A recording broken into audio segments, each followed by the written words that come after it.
বা কঁকালৰ বিষ একেবাৰে খতম হৈ যোৱা কিবা এক্সাৰসাইজ আছে জানো? নিশ্চয় আছে, কিন্তু তাৰ আগতে মোক তই দুটা কথা কওঁ যে তোৰ সন্মুখৰ ফালে হালিলে বেছিকে কঁকালৰ বিষ উঠে নে পিছফালে হালিলে বেছিকে কঁকালৰ বিষ উঠে? সঁচাকে ক'বলৈ গ'লে মোৰ সন্মুখৰ পিনে হালিলেও বিষ উঠে, পিছফালে হালিলেও বিষ উঠে, বাট সন্মুখৰ পিনে বিষটো বেছিকে উঠে আৰু বিষটো একদম ভৰি তললৈকে যায়। ওকে, সো তোৰ বিষটো মানে ইয়াৰ কঁকালৰ পৰা ভৰিলৈকে যায়, হয়নে?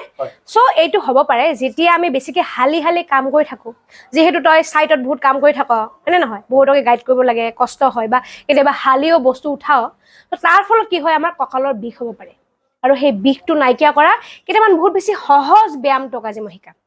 আৰু সেইকেইটা ব্যায়াম যদি তই সদায় কৰি যাই থাক নহয়, তোৰ কঁকালৰ বিষ একেবাৰে নাইকিয়া হৈ যাব আৰু জীৱনতো কেতিয়াও কঁকালৰ বিষ আৰু নহ'ব। ওকে, সো আপোনাৰো যদি এনেকুৱা কঁকালৰ পৰা ভৰিলৈকে যোৱা কঁকালৰ বিষৰ সমস্যা হৈ আছে বা আপোনাৰ স্লিপ ডিস্কৰ সমস্যা হৈ আছে, তেনেহ'লে আমাৰ লগত এই ব্যায়ামকেইটা কৰক। আহকচোন আমি একেলগে ব্যায়ামকেইটা কৰোঁ। প্ৰথম ব্যায়ামটো কৰাৰ বাবে আপুনি আপোনাৰ আঁঠু দুটা এনেকৈ ভাঁজ কৰি দিব। ভাঁজ কৰি দি আপোনাৰ কঁকালখন লাহে লাহে উঠাই দিব আৰু এনেকৈ কঁকালখন দাঙি পজিশ্যনটো 10 ছেকেণ্ড ধৰি ৰাখিব, তাৰপিছত লাহে লাহে নমাই দিব। আৰু এনেকৈ ব্যায়ামটো 10ৰ পৰা 15 বাৰ পুনৰাবৃত্তি কৰিব।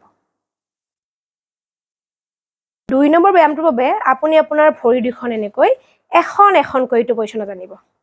প্ৰথমতে এখন দাঙিব, তাৰপিছত আনখন দাঙিব, তাৰপিছত আপোনাৰ হাত দুইখন লাহে লাহে দাঙি দিব। আৰু এই পজিশ্যনটো আপুনি 10 ছেকেণ্ড ধৰি ৰাখিব আৰু লাহে লাহে হাত দুইখন নমাই দিব আৰু ভৰি দুখনো লাহে লাহে নমাই দিব। আৰু এই ব্যায়ামটো আপুনি 10ৰ পৰা 15 বাৰ পুনৰাবৃত্তি কৰিব। নম্বৰ ব্যায়ামটোৰ বাবে আপুনি পেট পেলাই শুই ল'ব। লাহে লাহে পেট পেলাই শুব আৰু হাত দুখন আপোনাৰ ছাইডত এনেকৈ থ'ব আৰু লাহে লাহে আপোনাৰ আপাৰ বডিটো এনেকৈ দাঙি দিব।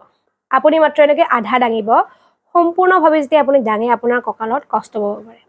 আৰু আপুনি এনেকৈ পজিশ্যনটো 5 ছেকেণ্ড ধৰি লাহে লাহে নামি যাব।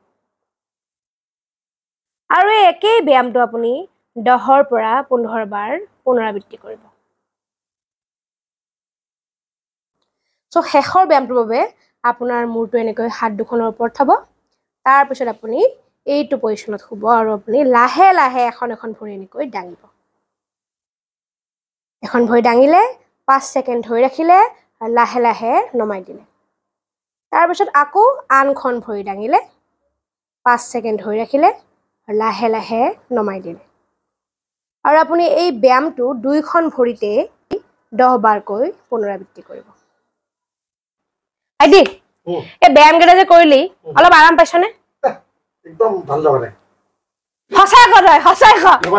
মোৰ অনেষ্টলি কওঁ, মোৰ লেফ্ট লেগখন অকণমান প্ৰব্লেম হৈ আছিলে, অকণমান পেইন আছিলে, বাট যেতিয়া লাষ্ট আৰু ছেকেণ্ড যিটো ব্যায়াম কৰিলো ন, তাৰপিছত লেগখনৰ অকণমান পেইনটো ভাল পাইছো। মেবি এদিনততো একো চল্ভ নহয় ন, বাট লং টাইম প্ৰচেছত আই বিলিভ প্ৰপাৰলি কিয়ৰ হৈ যাব।